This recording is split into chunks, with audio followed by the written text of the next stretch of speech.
하늘에서 불바퀴가 날라 들어와가지고 졸도를 해서 그대로부터 병을 앓았는데 몇 날 며칠을 앓아요. 밥도 못 먹고 물 한 모금 못 먹고 거의 죽을 지경까지 갑니다. 갔는데 이게 선사입니까? 대행스님이 간화선을 했습니까? 연불선을 했습니까? 주력선을 했습니까? 선방에서 한 철을 놨습니까? 뭐해서 대행스님이 선사예요? 어느 스님 밑에서 지도를 받았는데 한번 대답 좀 해보쇼. 이평래 교수. 한마음 선언에 박사학위만 많이 딴 한마음 선언의 대중들, 한마음 선언 스님들 한번 저한테 한번 대답 좀 해보세요. 뭐라고 설명하시겠어요? 이것이 주인공으로 변화된 거예요. 그런데 앓고 있는 도중에 아빠가 나타납니다. 아빠가 어떻게 나타나느냐? 허연 수염을 기른 지팽이를 든 할아버지예요. 누구를 연상합니까? 절 안에 모셔진 산신 비슷하죠.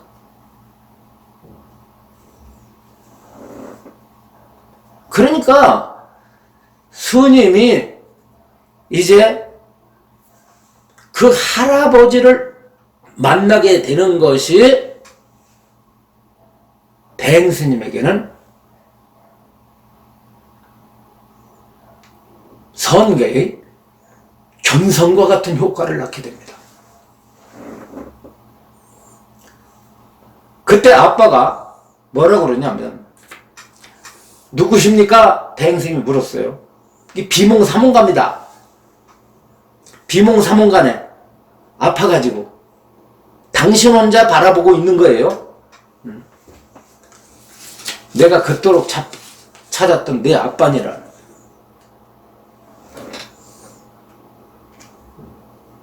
그러면서 대행스님에게 전생을 보여줍니다. 그 전생이 어떤가 하고 봤더니 하늘로부터 저 먼 하늘에서 어떤 사람의 형체가 날려서 오는데 빠른 속도로 대행스님 앞으로 날려서 오는데 봤더니 남녀 한 쌍이 날려 들어온 거야. 얼굴을 보니까 여자는 대행스님이고 남자는 잘생긴 한국 사람과 흑인 사이에서는 호녀라요. 그 둘이가 결혼했다는 거예요. 그게 전생이야. 그게 바로 전생을 그런 식으로 잠깐 보게 돼요. 근데 기록에 보면 그때 당시 대행스님이 16생을 알게 됐다고 그래요. 16생인가 몇 생을. 전생 16생. 예, 전생에 16생을 환생을 했었다고 그렇게 나옵니다. 대행스님이 16번의 환생을 했다. 그러다가 금생에 드디어 그 생을 완성하는 그 어떤 운명을 타고나게 됐다고 이렇게 아빠가 그렇게 아마 일러줬다고 그래요. 그 할아버지가 일러줬다고 그래. 그런데 그 할아버지가 대행스님 보고 결혼하자고 그래요. 전생이 끝났고. 예, 전생 얘기는 끝났고 할아버지가 다시 그 전생을 그렇게 보여주기도 하고 16생 운운하더니 그다음에 결혼하자고 하니까 대행스님이 아빠하고 어떻게 결혼하느냐고 이렇게 말을 하는데 자, 우리가 참 이런 얘기를 해서 뭐 합니다만은 무속에서는요 신령님하고 결혼을 해요. 사실 이게 말이 결혼이지 좋게 책에는 결혼이라는 말을 썼지 실제는 무하자는 얘기죠. 너하고 나하고 서로 애정을 나누자는 얘기죠. 육체적인 애정을 나누자는 얘기죠. 결과적으로는. 그래서 결혼을 하자고 하니까 대행스님이 어떻게 아빠하고 결혼을 하느냐? 그래서 그 아빠가 뭐라고 그러냐면 그러면 내가 내 아들을 보내마. 이래가지고 잘생긴 아들이 나타납니다. 그런데 그 아빠를 대신하는 아들이 누군가 봤더니 아까 전생 얘기했던 그 잘생긴 여인과 함께 하늘로부터 날라 들어왔던 결혼했던 전생에 결혼했던 그 호녀라예요.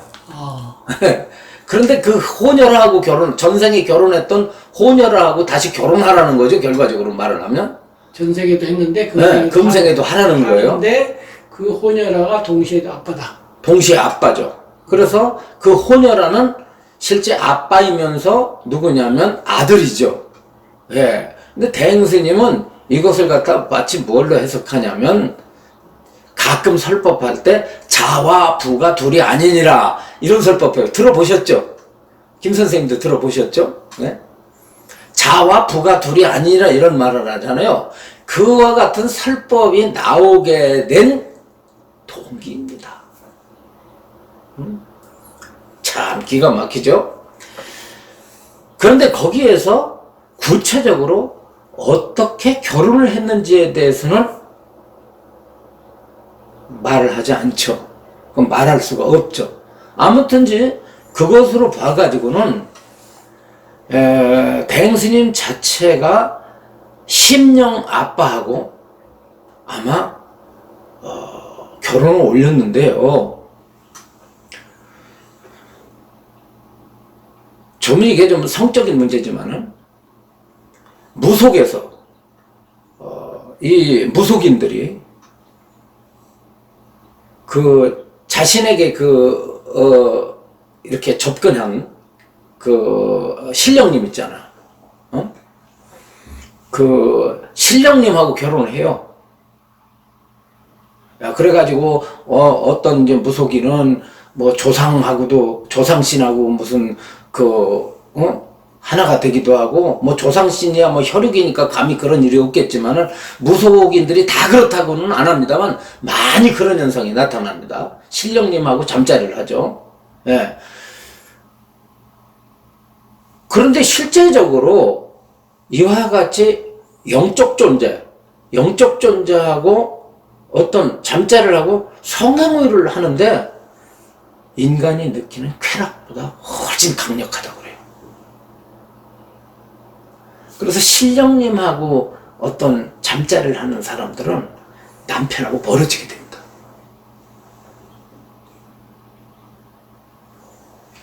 대행큰 스님이 가끔 이런 설법 하셨어요. 저한테 하셨습니다.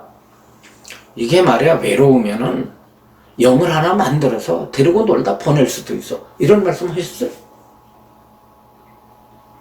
왜냐하면 큰 스님으로서는 어떤 과정을 말씀하시냐면 제일 처음에는 아빠로부터 가르침을 받고 아빠를 복유해서 목숨까지 던지는 아빠에게 귀의를 했지만 나중엔 아빠와 내가 둘이 아니기 때문에 그때부터는 내가 곧 아빠가 될 수 있기 때문에 모든 것을 자유자재할 수 있다는 그런 체험적 자신만이 가지고 있는 경험적 세계를 무차례에 걸쳐서 설법을 하셨거든요. 아마 한마음서는 대중들 가운데는 비슷한 설법을 들은 분들 있을 거예요. 이런 얘기를 어떻게 꾸며냅니까? 예? 제가 어떻게 꾸며내겠어요? 그래서 이 대행스님이 그것으로부터 뭐가 되느냐면요. 그 아빠를 만나고부터, 아빠와 하나가 되고부터, 아빠와의 합일이죠. 그 아빠와의 합일이 곧 뭐냐면, 대행스님이 깨달음을 얻은 일종의 견성의 계기처럼 기술하고 있고, 대행스님은 그 사건을 엄청난 어떤 그런 수행의 결과로서 스스로가 믿고 있었다는 사실이에요. 왜냐하면 그 사건, 내적 사건이죠. 그 아빠와의 이 상봉이 이루어지는데 아빠의 진짜 얼굴은 못 봤거든요. 아빠의 진짜 얼굴은 여러 가지로 변할 수 있다는 거죠. 할아버지 얼굴 말고. 할아버지 얼굴 말고. 그런데도 불구하고 대행스님은 그 할아버지의 얼굴을 주로 삼았던 것 같고, 나중에는 불교 쪽으로 들어와서 그 형상은 진실이 아니라는 걸 알게 돼요. 그러나 대행스님의 영적 과정에서 중요한 역할을 했기 때문에 한마음선언 법당의 그 부처님 뒤에 후불탱화 대신에 그 조각상을 새겨놨는데, 지금도 아마 있을 거예요, 어딘가. 그 조각상을 치울 수가 없겠죠.